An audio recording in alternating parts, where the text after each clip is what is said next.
মাইগ্রেনকে নিয়ন্ত্রণ করার জন্য খুব সহজ একটি উপায় হচ্ছে মাইগ্রেন ডায়েরি। আপনাকে ডায়েরি রাখতে হবে। সেখানে কি কি নোট করবেন? সেখানে আপনি নোট করবেন যে মাইগ্রেনের অ্যাটাকটা কতক্ষণ ছিল, মাইগ্রেন অ্যাটাকটা কী কারণে হলো, অর্থাৎ তার আগে, অ্যাটাকের আগে আপনার কি কি কাজ করেছিলেন, কোন খাবার খেয়েছিলেন, এটা লিখে রাখবেন ডায়েরিতে।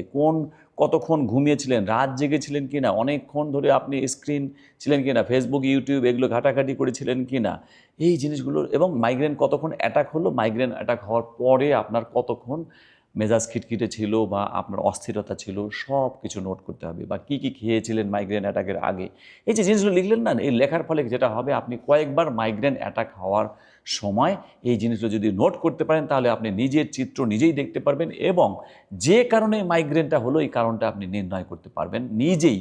কারণ একই মানে সব মানুষের মাইগ্রেন কিন্তু একই কারণে হয় না। কারো ঘুমের কারণে হয়, কারো স্ট্রেসের কারণে হয়, কারো রাত জাগার কারণে হয়, কারো স্ক্রিনের জন্য হয়, কারো খাবার দাবার থেকে হয়। আমরা জানি ফাস্টফুড খাবারগুলো মাইগ্রেন বেশি অ্যাটাক হয়। আবার কারো হয় যে অতিরিক্ত মোবাইল স্ক্রিনে থাকার কারণে।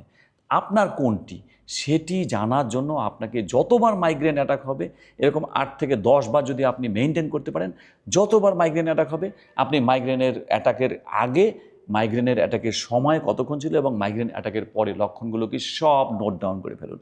আমরা অনেক সময় বলি যে অ্যালার্জির ক্ষেত্রে দেখা যায় একই খাবার দিয়ে সকলের কিন্তু অ্যালার্জি হয় না। তাহলে অ্যালার্জি ডায়েরি একটা লিখে রাখতে হয় যে আপনার যেদিন অ্যালার্জি হবে, মানে গায়ে চাকা চাকা হবে, তার তার 24 ঘন্টা আগ পর্যন্ত কি কি খাবার খেয়েছিলেন সব নোট ডাউন করে ফেলেন। নোট ডাউন করতে করতে 2-3 বার এরকম অ্যাটাক যখন হবে, 2-3 বার নোট ডাউন করলেই আপনি দেখবেন যে কোন খাবারে আপনার জন্য বেগুনে অ্যালার্জি নাও হতে পারে, আপনার জন্য হাঁসের ডিমে অ্যালার্জি নাও হতে পারে, আপনার জন্য কবুতরের মাংস অ্যালার্জি নাও হতে পারে, আপনার জন্য দেখা গেল যে এমন একটা খাবারে অ্যালার্জি আপনি নিজেও জানেন না। চিংড়িতে আপনার জন্য অ্যালার্জি নাও হতে পারে, গরুর মাংসে অ্যালার্জি নাও হতে পারে, আপনার জন্য দেখা গেল যে মসুর ডালে অ্যালার্জি। তাহলে যদি ডায়েরি মেনটেন না করতে পারেন, পৃথিবীর কোনো ডক্টরই এটা বের করে দেওয়া খুব কঠিন হয়ে যাবে। কিছু কিছু টেস্ট আছে অ্যালার্জির, কিন্তু আপনাকে ডায়েরি মেনটেন করলে, আপনি কিন্তু অ্যালার্জির ডায়েরি মেনটেন করতে পারলে, যেমন অ্যালার্জি থেকে আপনি চিরতরে নির্মূল হতে পারবেন, যে মসুর ডাল আর জীবনেও খাবেন না।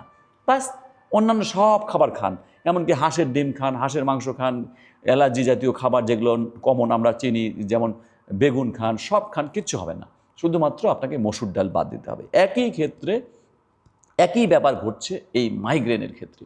মাইগ্রেন ডায়েরি যখন আপনি মেনটেন করবেন, বুঝতে পারবেন কেন মাইগ্রেন অ্যাটাক হলো, কোন ঘটনার কারণে মাইগ্রেন হলো, কার সঙ্গে রাগারাগি করার কারণে মাইগ্রেন হলো। অতএব মাইগ্রেন থেকে মুক্তি পাওয়ার জন্য সবচেয়ে সহজ উপায় হচ্ছে আপনার হাতে একটি ডায়েরি রাখা, যেটাকে আমি নাম দিচ্ছি মাইগ্রেন ডায়েরি।